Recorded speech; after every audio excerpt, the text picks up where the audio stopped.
Welcome to Scrapbooking Made Simple. Today we are going to create a page using up our prints that we have made with the jelly plate. So over the last few classes we've made quite a few prints that we have set aside, but you may also have prints in your stash from other classes and other crafty times. So have a look through your stash and work out what pages you might like to use for this page. We're going to cut up some strips and use those to create our scrapbooking layout. So I'm just sort of picking a few of my prints that I like the most or that work together and I don't mind cutting up into strips. So there were some that I put aside because I have another project that I want to use those for, but others I've just put together and I don't use all of them. So I'd probably pick about 8 of your prints altogether for this particular layout. But if you'd like to double up and use a couple of strips from the same print, you may need a few less.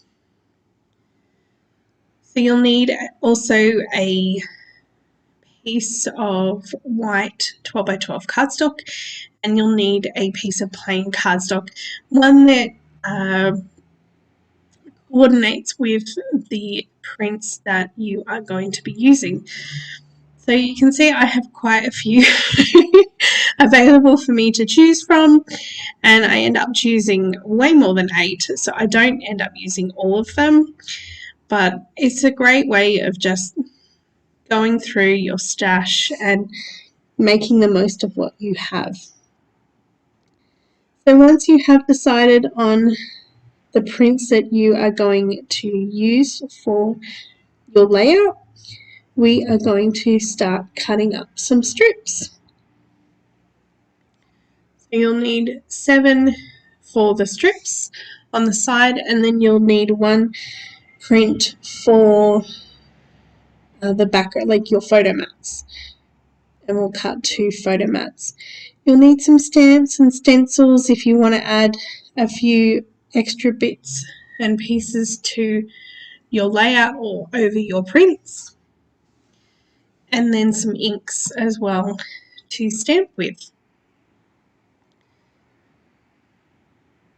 So picking and choosing our papers, we are going to cut 1 strip that is 3/4 of an inch by 7 inches, and we're going to cut 6 strips that are 1.5 inches by 7 inches. We're going to cut our plain cardstock at 7.5 inches by 12 inches and our photo mats at 5 by 7 inches and 2.5 inches by 7 inches. So go ahead and cut all of those up. All of those measurements are in your instructions as well if you forget as you're going through. So we'll come back once all of those things are cut.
Once you have all of your strips cut and your background cardstock cut out as well, add them on to the page. I accidentally cut my cardstock at 7 inches instead of 7.5, so I need to cut a little bit extra to add that on, but it will look a lot better with the cardstock cut at 7.5 inches. And you could even use like a darker cardstock underneath your strips or whatever coordinating cardstock you want to use. I chose to use ice crystal on the back of mine. Then sticking that down to your layout and then adding all of your strips. So they may rotate as you figure out where they're going to be, but there'll be one at the bottom, one large one at the bottom, and then 1/2 inch gap, and then have a set of 2, and then have another 1/2 inch gap and another set of 2, and then another 1/2 inch gap, and then you'll have one large one and one small one.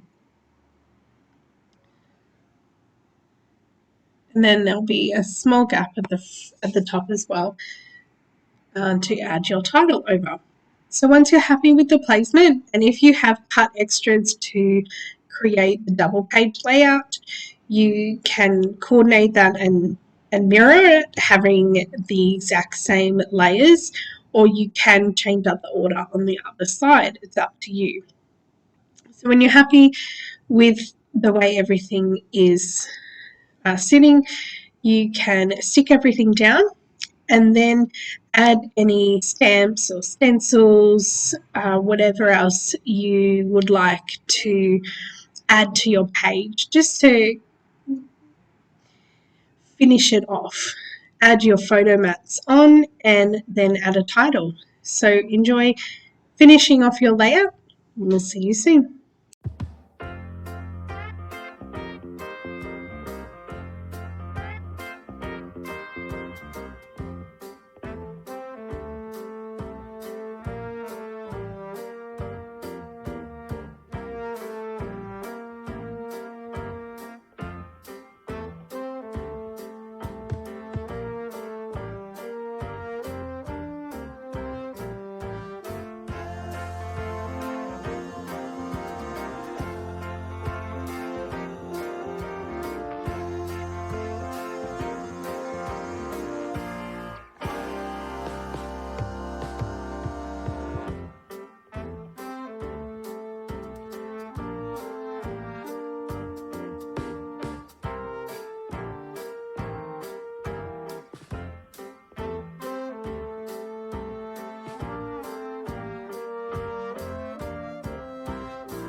We hope you have enjoyed today's Scrapbooking Made Simple class and have enjoyed using up some of your gel prints.